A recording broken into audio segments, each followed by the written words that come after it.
पहले की बात है। काशीपुर नाम का एक बहुत ही सुंदर सा एक विशाल गांव हुआ करता था। उस गांव में राजू नाम का एक छोटा बच्चा अपने माँ बाप और अपनी एक प्यारी बहन चुन्नू के साथ खुशी खुशी रहा करता था।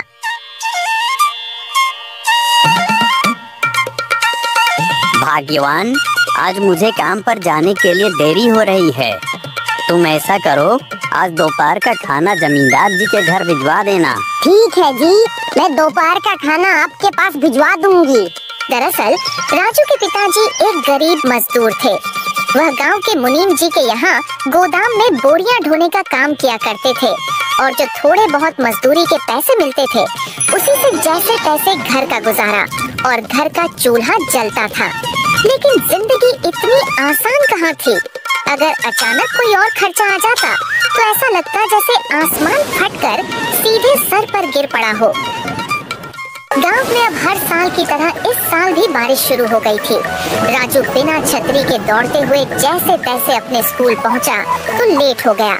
उसे देखते ही मास्टर जी ने उससे कहा, राजू वहीं रुक जाओ। कितनी बार कहा है तुमसे, बरसात में भीगते हुए मत आया करो, छतरी लाया करो। मास्टर जी वो टीचर जी, छतरी होगी तो लाएगा ना। हर साल कहता है अगले साल छतरी लेकर आऊंगा और लाता ही नहीं है, कंजूस कहीं का। राजू तुम छतरी लेकर क्यों नहीं आते हो? मास्टर जी मेरे पास छतरी नहीं है तो पिताजी से कहो बाजार से खरीद लाए। यह देख मेरे बापू ने यह छतरी लेकर दी है। देखो राजू, मैं तुम्हें इस तरह भींगा हुआ क्लास में बैठने नहीं दे सकता। पूरी क्लास गंदी हो जाती है। तुम घर जाओ, कल आना। या वहीं खड़े होकर सुनो मैं क्या पढ़ा रहा हूँ। और राजू पूरे दिन उसी दरवाजे के पास तो कभी खिड़की के पास खड़ा मास्टर जी को देखता और सुनता रहा कि वह क्या पढ़ा रहे हैं। दूसरे दिन उसने सोचा बारिश होने से पहले ही वह स्कूल चला जाएगा, मगर जैसे ही वह निकलने लगा अचानक जोरों की बारिश शुरू हो गई।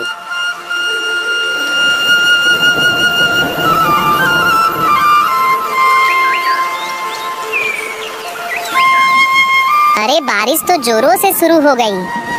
पिताजी मुझे छतरी लेकर दो ना। लेकर दूंगा बेटा, जल्द ही लेकर दूंगा। जी हर साल आप यही कहते हो, फिर मेरा बेटा पूरे साल बारिश में बच कर जाता है, पढ़ता है और दूसरे साल फिर वही समस्या। क्या करूँ रंभा, पूरे साल तो मेहनत करता ही हूँ पर इतना कमा ही नहीं पाता कि 2 वक्त की रोटी के सिवा और कुछ जुटा सकूं। माफ करना राजू बेटा, मैं तेरे लिए एक छोटी सी छतरी भी नहीं ले पा रहा हूँ। दुखी मत होइए पिताजी, मैं चला जाऊंगा। अरे कैसे चला जाएगा? बारिश माँ, मैं पेड़ के नीचे से बसता स्कूल तक पहुँच जाऊंगा। बाय अम्मा बापू। अरे लेकिन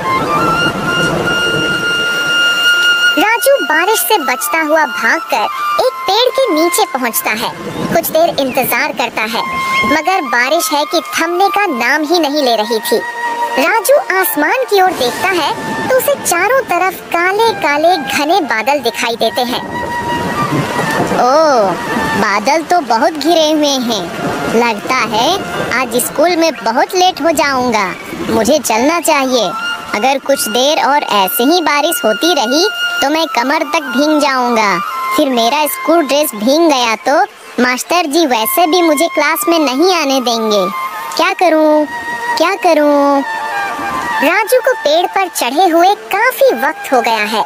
उसे जोरों की भूख लगती है। वह अपना पेट पकड़ता है। वह सोचता है पता नहीं कब बारिश बंद हो, क्यों ना तब तक स्कूल का टिफिन खा लूं। और वह अपने स्कूल बैग से अपना टिफिन निकालता है। उसमें रोटी और बुक्का किया हुआ प्याज है। तभी उसे पानी में नीचे छप छप की आवाज आती है। वह देखता है तो एक साधु बाबा चलते हुए उसी पेड़ के नीचे आकर रुक जाते हैं। राजू उसे देखता है, फिर अपनी भूख का एहसास करके रोटी प्याज के साथ खाने लगता है। साधु उसे खाता हुआ देखता है। राजू दूसरा निवाला खाता है तो देखता है साधु उसे खाता हुआ देख रहा है। वह तीसरा वाला खाता है, तब भी साधु से देख रहा है। साधु उसे देख रहा है या देख राजू कहता है, बाबा खाओगे? 2 निवाले खिला दोगे तो भला हो जाएगा बच्चा। आज वर्षा की वजह से भिक्षा नहीं मिल पाई है। 2 निवाले क्या बाबा, 2 रोटी खा सकते हो आप, पर रोटी के साथ सब्जी नहीं है, सिर्फ मुक्का मारा हुआ प्याज है। जब भूख लगी हो तो हर खाना पंच पकवान लगता है बच्चे। लीजिए खाइए बाबा। किंतु तुम इस वृक्ष पर क्यों बैठे हो बच्चे? स्कूल जा रहा था बाबा, बारिश तेज हो रही है ना, इस कारण पेड़ के घने पत्तों में बचने के लिए यहाँ बैठ गया।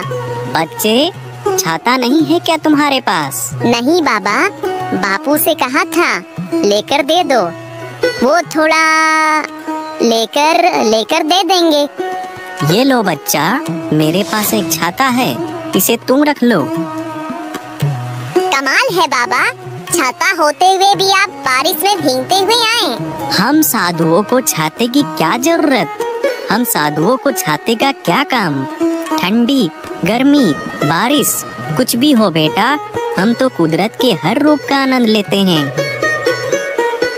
वाह, आत्मा तृप्त हो गई बच्चा, जाओ और खुश रहो। इतना कहकर साधु वहाँ से चला जाता है।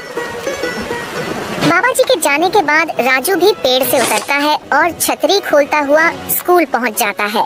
स्कूल में सभी उसे इतनी बढ़िया छतरी लिए आया देख चौंक जाते हैं। अरे राजू, आज छतरी होकर भी तुम लेट हो गए।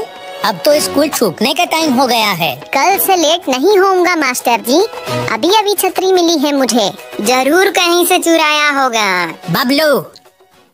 सभी बाहर आते हैं तो देखते हैं बाहर बहुत ही तेज आंधी सी हवा चल रही है और फिर अचानक बारिश शुरू हो जाती है। यह देख सारे बच्चे अपनी अपनी छतरी खोलते हैं। 2-3 बच्चों के पास छतरी नहीं है। यह देख बबलू और उसके दोस्त अपनी अपनी छतरी खोलते हुए उनकी ओर देखते हुए हंसने लगते हैं। तभी राजू आता हुआ अपनी छतरी खोलता है और उन 2-3 बच्चों से कहता है, आ जाओ, तुम तीनों भी आ जाओ। अरे हम तीनों इतनी सी छतरी में कैसे आ सकते हैं राजू? अरे पूरी तरह भीगने से तो अच्छा है, कुछ कुछ बच जाना। आओ देखो, बच रहे हैं ना हम चारों। अरे हाँ यार, तुम्हारी छतरी तो बहुत बड़ी है। इनकी छतरी तो कौवा बन गई। बबलू आ जाओ मेरी छतरी में, बारिश बहुत तेज है। नहीं मैं आऊंगा। हटो तुम लोग, उसने मुझे बुलाया था। और बबलू अपने ही दोस्तों को धक्का देकर राजू की छतरी के नीचे घुस जाता है। जैसे ही वह छतरी में घुसता है, छतरी थोड़ी और बड़ी हो जाती है। तभी बाकी दोस्त भी आकर उसकी छतरी में घुस जाते हैं तो छतरी और भी ज्यादा बड़ी हो जाती है। सभी उसके अंदर सुरक्षित आ जाते हैं। सभी गांव की ओर चल देते हैं। रास्ते में एक एक करके कई लोग मिलते हैं। वह सभी राजू के छतरी में घुस जाते हैं। धीरे धीरे छतरी इतनी बड़ी हो जाती है कि ऐसा लगता है राजू नहीं, कृष्ण भगवान है। गोवर्धन पर्वत उठाए उसके साथ चले जा रहे हैं। सरपंच जी, आप यहाँ? हमें बुला लिया होता। कुछ काम? हमने सुना है तुम्हारे बेटे के पास इतनी बड़ी छतरी है कि पूरा गांव उसके नीचे बारिश से बचता हुआ आ गया। नहीं तो सरपंच जी, ये देखिए, ये तो बहुत छोटी सी छतरी है, एक बच्चे को बचाने के बराबर। ऐसा कैसे हो सकता है? हमने खुद अपनी आंखों से देखा था। देखा है ना छोटी ही छतरी, पर मैंने अपनी आंखों से देखा था। सरपंच जी, हमें भी भीगने से बचा लो। अरे ये छतरी तो बड़ी होती जा रही है। देखा, मैंने कहा था ना। राजू बेटा, तुम्हें ये छतरी कहाँ से मिली? ये मुझे आज एक साधु बाबा ने दी थी। ओह, तभी ये जादुई छतरी है। इससे तो हम पूरे साल के लिए पानी इकट्ठा कर सकते हैं। कैसे सरपंच जी? इसके नीचे जितने भी इंसान आते हैं, ये उतनी ही बड़ी चली हो जाती है। हम अपने गांव और तालाब के बीच राजू को ये छतरी लेकर खड़ा कर देंगे। फिर उसके नीचे राजू के एक तरफ तालाब तक और दूसरी तरफ नहर तक गांव वालों को खड़े कर देंगे। उन्हें पानी से बचाने के लिए छतरी तालाब से नहर तक बड़ी हो जाएगी। फिर जो भी बारिश का पानी गिरेगा, तालाब और नदी में गिरेगा। पूरे साल भर की पानी की समस्या हल हो जाएगी।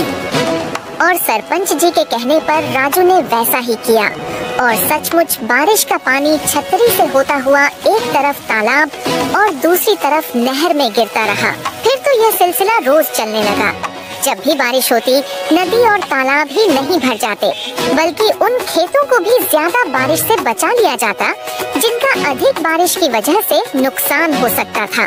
इसी बीच गांव के सरपंच जी गांव के एक छोर में गांव वालों के मदद से बहुत सारे पानी की टंकी बनवा देते हैं ताकि गांव के तालाब के पानी को साफ करके उसमें जमा करके रखा जा सके और उसका एक कनेक्शन तालाब में और एक तरफ गांव के बीचों बीच में एक नल के द्वारा करवा देते हैं। कई महीने इसी तरह गुजर जाते हैं और अब गांव में गर्मियों का मौसम आ जाता है और धीरे धीरे करके पानी का जल स्तर नीचे जाने लगता है।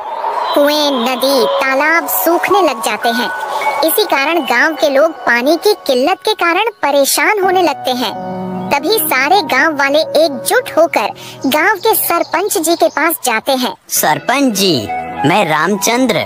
जैसा कि आप जानते हैं, गर्मी का मौसम अपने गांव में पूरे चरम पर है।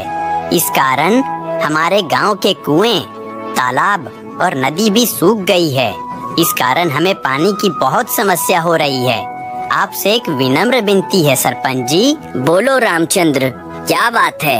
मैं तुम्हारी क्या सहायता कर सकता हूँ? सरपंच जी, मैं कह रहा था, आपने जो गांव में टंकी बनवाई है उसे अब इस्तेमाल करने का वक्त आ गया है। कृपया पानी की टंकी आप चालू करवा दें। अरे हाँ रामचंद्र, तुम लोग सही कह रहे हो। वैसे गर्मी के कारण पूरे गांव और साथ ही साथ पड़ोसी गांवों का भी हालत बहुत ही खस्ता हो गई है। यह सही समय होगा पानी की टंकी का इस्तेमाल करने का। ठीक है, मैं अभी तुरंत रघु को जाकर कहता हूँ, पानी की टंकी वो जाकर चालू कर देगा। आपका बहुत बहुत धन्यवाद सरपंच जी। इधर सभी गांव वाले अपने अपने हाथों में बाल्टी लिए एक आशा की किरण लेकर इंतजार कर रहे होते हैं कि कब उस नल से पानी आएगा। कि तभी जैसे ही उधर से रघु पानी टंकी को चालू करता है वैसे ही नल से एक झटके के साथ पानी आना चालू हो जाता है। यह देखकर सभी गांव वाले बहुत ही ज्यादा खुश हो जाते हैं और पूरे गांव में सरपंच जी और राजू की तारीफ और वाहवाही होने लगती है।